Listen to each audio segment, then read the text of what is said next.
nhớ rộng ý trồng sai sự đời nu nó bé cho mình nhớ dầu tất cả một nụ chế đơ nhân sự đời nhân rộng tiền lúc chạy chế đơ tỏ giờ lúc chạy cho ba cherry nó ta tọt thân nên ra rồi rộng câu đi nó nữa cái đó tôi nụ chế nó họ chưa cũ bên này trồng nụ chế sáng không nụ chế đó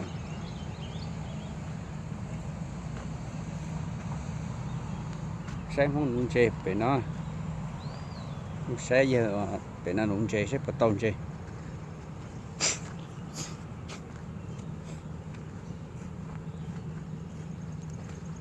cái tôi nụ chế được họ chơi nhất là Necosa Wisconsin ha tỏi đấy à có tỏi chế thế à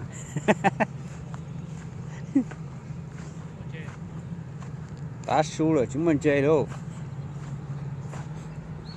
nên mình sai thành nụ chế nè nụ chế bó bên nó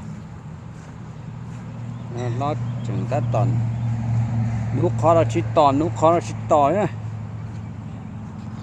là chế đúng bó rồi nó khó chỉ tòn nút khó chỉ tỏi đi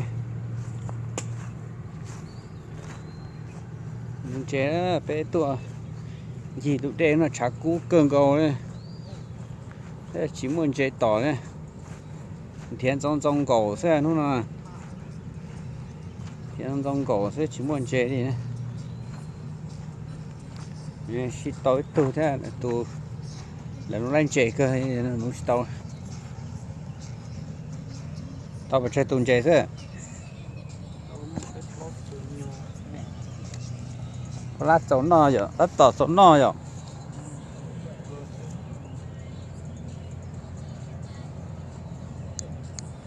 tôi trở về bẻ xíu không à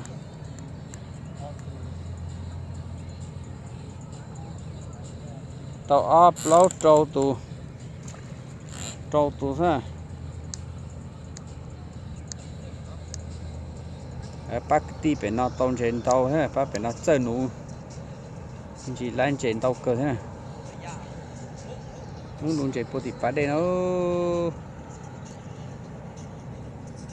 boti nó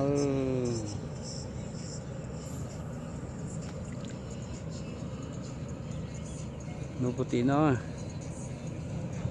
chạy rất tỏ tôi mà dần chế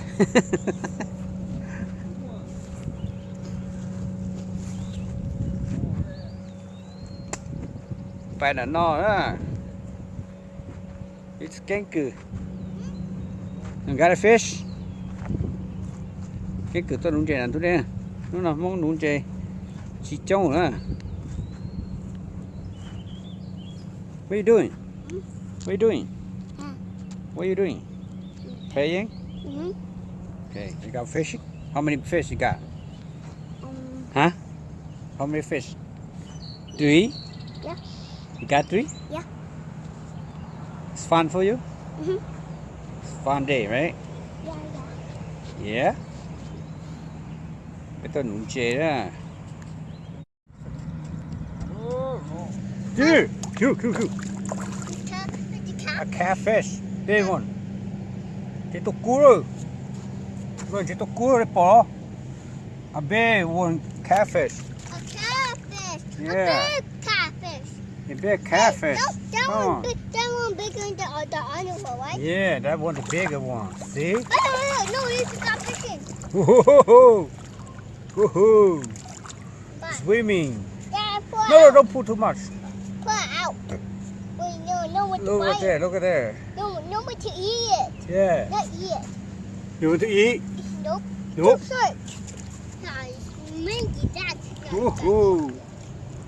Catfish. He's just get. Catfish, big one, huh? Got a catfish, big one. See? Go to water, go to water. Lucky home, go home. Someone go home. Daddy, Lucky go home. See? Lucky go home, man. Here you go home. Hold it there, hold this, hold this. Oh shit, no, go. Pull it out. Hold it, Craig, come on. Hold it, Craig, come on here. Go, I want to know. lại. Hey, come move yourself. See? Oh. Come on. Come on. Hey, yeah. Oh, Yay. oh. He did. He did. He going away. He can do it so. Yeah. Good job, you. Chị nó chỉ nằm sót từ nhà chị nó chị đã lúc khâu rồi chị nó từ nhà chị đã khâu để khâu nó cho chị cái gì mà nó tỏ nó này sắp bỏ có secret nó vẫn để chị xem nè mà chị tỏ nó để chị muốn chị thì chị tỏ nữa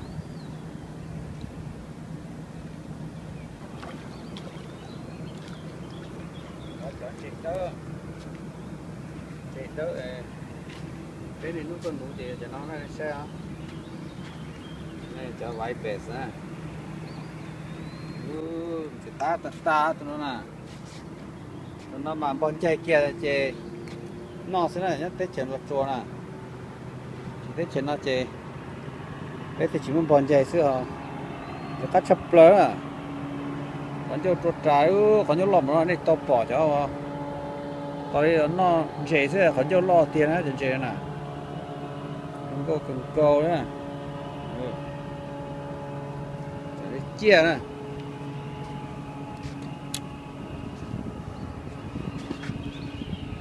cho lần đi bắt tớ đó tàu chế cho lần đi tớ bên mới cho tớ rồi cái cho tớ chuôn chế thì nó mà cho rung nó nó cho tới chuôn chế tới một sông cá à tới một sông á đi tên chế nè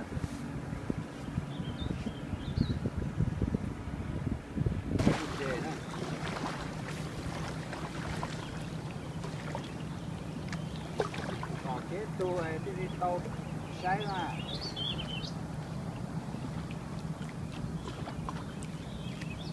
chỗ đó có chế này những cho chế một chế những tay câu đi ha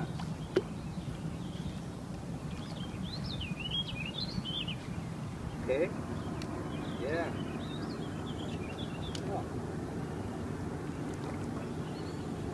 whoa what's that ha vó lại I got it in the water. cá vó lại hả Got the water. tụt vó lại thế à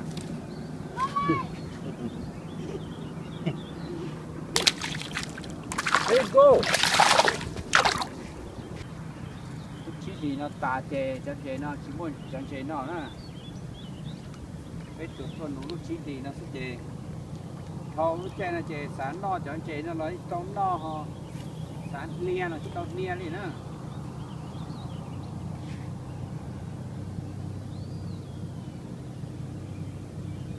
còn chè nó mà nó có giả bé vùng lọt té cái đó thổi nó cái trâu mà cái đi tua sẽ hỏi thâu là lúc cái chiếc cái trâu rồi chè chỉ muốn năng gì nữa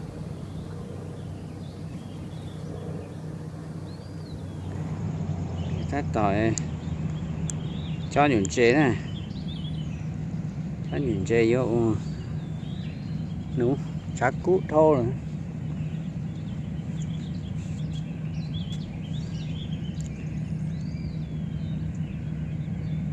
nấu chế đó nè mà nữa đi xa white bass nữa thắt tu lò là tu con à nó giờ tu tiếp bé không thì bé à tu răng bé vậy à bé đó có xe có trâu nữa trong cô tả rồi sai hả cái chiều chẳng tin đi à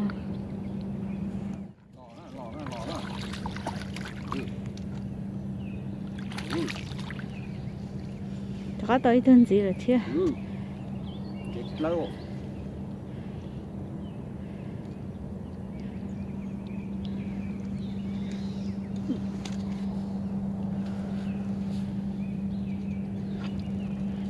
đã cá mua đua mới nhận chè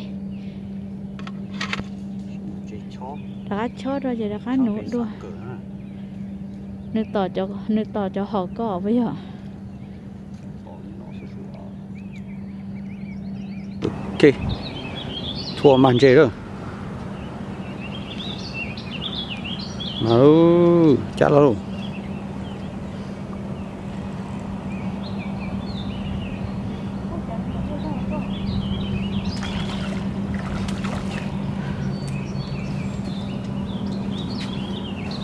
To đấy, to vài bé nữa, lụa đi vào.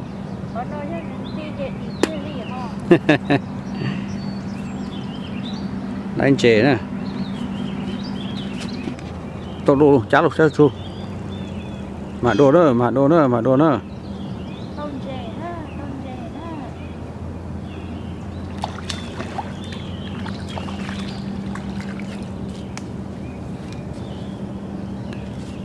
Thì plau thì chi thì trâu nữa,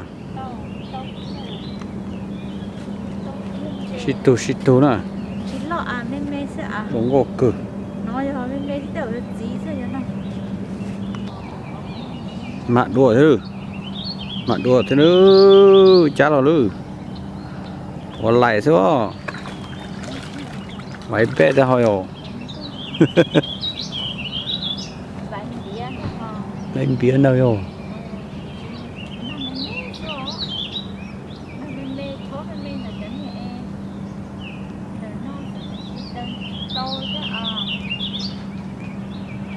Ăn chè nè. Bánh bía sẽ chả chín lọ cho bánh bía nào. Ok. Tí chứ có.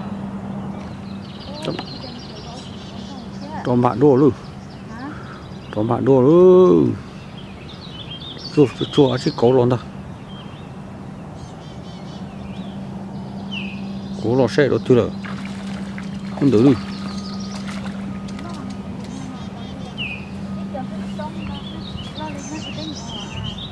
Cho lọt tàu. Để cây tàu nha con. Chỉ một cây đi hả? Tàu chè này. Tôm rề thì ít xí tao ít tu chứ hả? Còn anh gọi là thì tới tôi rồi. Nâng gấu lo có chí là thì có chí mà tao nâng gấu là thì mà tới tu sao? Để nó chín chơi ít tu tao cứ lên nó sao? Em đi cho nữa.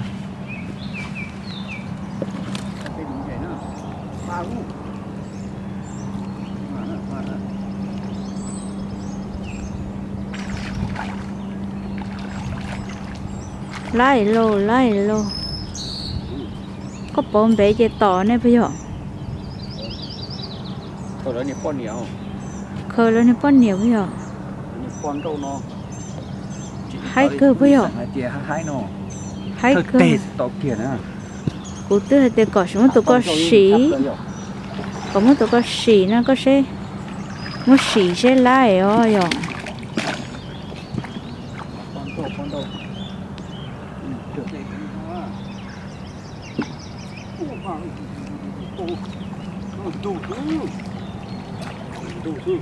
Lấy kiểu. Tụi có tụi con đâu bây giờ. Con đâu là ở tủ bây giờ. Cá phở phổ nó, nếp phổ nó. Chưa cá phở bò, cá xí lia. Cá xí đang có cửa.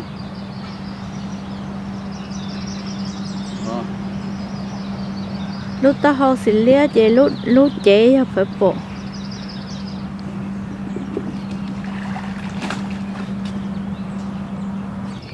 Mà chá luôn. Màn chè thế đâu.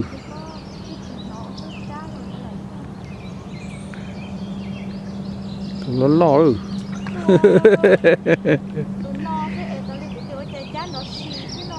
Lo thế tiêu rồi. Tụi con mới đôi trăm ba rồi.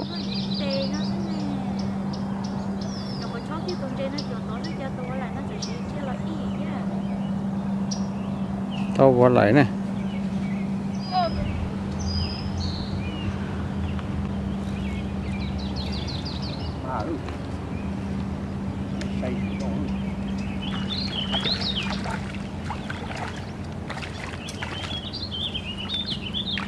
Sao sớm mồi mà tới tu sư.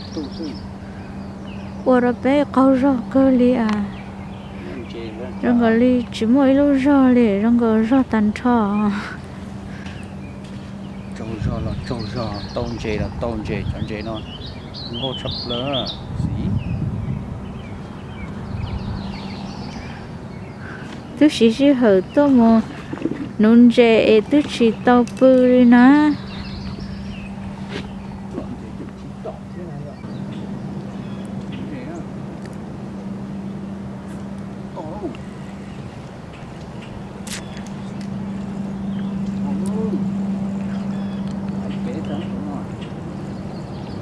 mất chẳng cơ bây giờ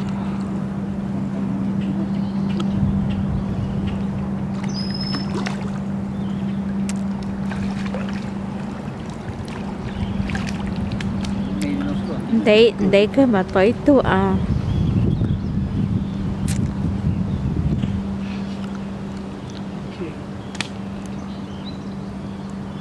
mất chùa nó phải áp ấy rồi nên để mà tới tôi cho mất chùa nó to là mất chùa đó họ ao nó mất chùa đó họ ao nó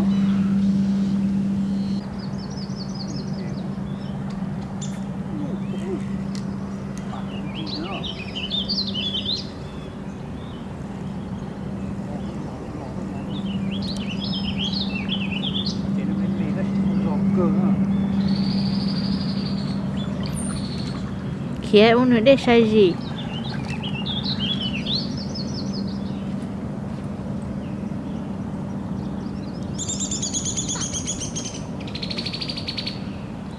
cho nó nó mới chuột nó phải à sao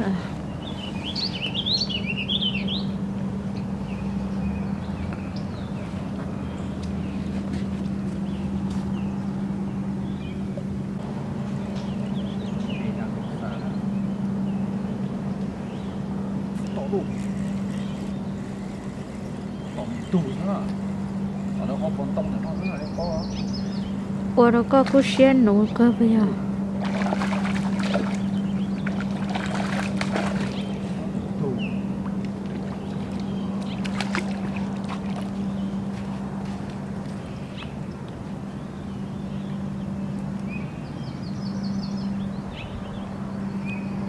lại bé thôi là cũng chỉ tới thôi bây giờ nó nói cho cũng luôn cho chỉ tỏ à bữa ta cũng nấu tỏ tại vì nó cũng nấu chỉ tỏ có hơn nấu tỏ nữa mà luôn chú rồi luôn nó vài bể luôn chả là luôn chả là sẽ lo là mẹ lo nữa để xây rằng không lo nữa đi đâu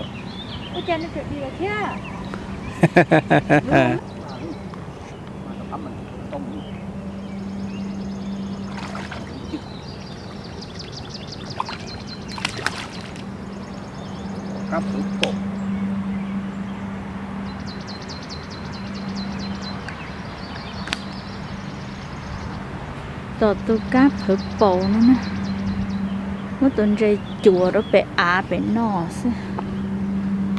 rơi chỉ lo à rơi mê sao lo đi lo painty chứ bao giờ nọ tụi nó chơi bây giờ vẽ bé rồi vẽ trên à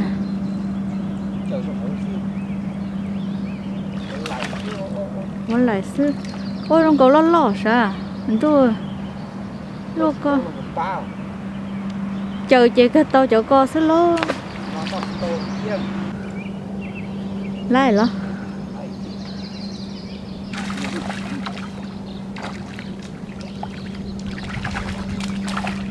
lên rề là ô chân đó cổ sư trở lên rề thế à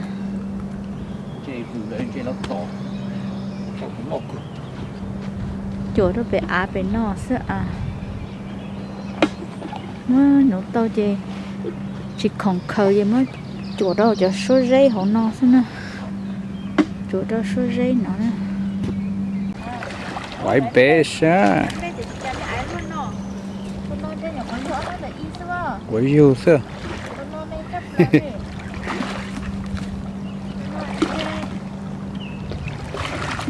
cuốn thế cây giờ khỏi đâu trái nó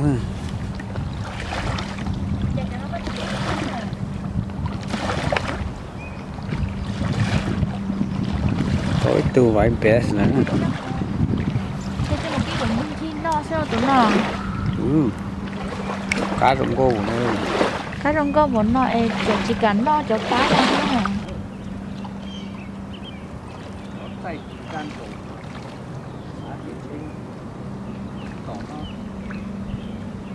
tên ăn đồ lò